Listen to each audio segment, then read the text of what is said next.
Okay, welcome sa ating video number 5.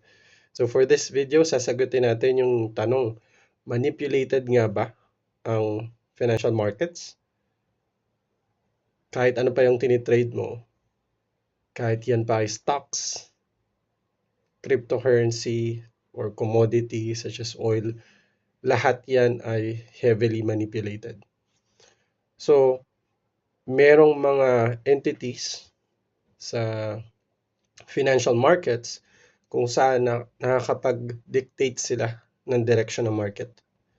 So, meron silang capacity, meron silang unlimited money, unlimited funds to steer the direction of the market.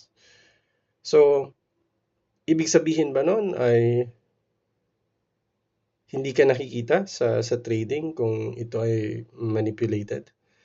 Ang quick answer doon ay hindi. So, bilang isang retailer, no, bilang isang maliit na trader, ang tawag ko doon ay plankton, no?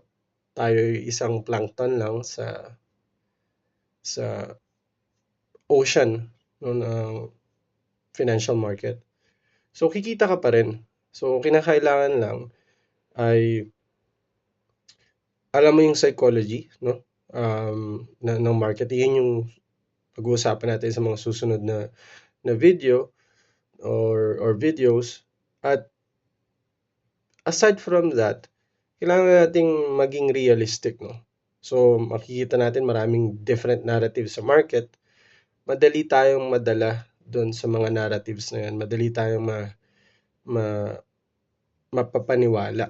So, kinakailangan, babalik tayo doon sa napag-usapan natin sa previous video na discipline.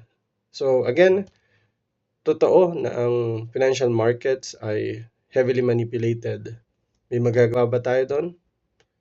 In our own, yes. Kailangan natin mag-stick dun sa ating trading rules.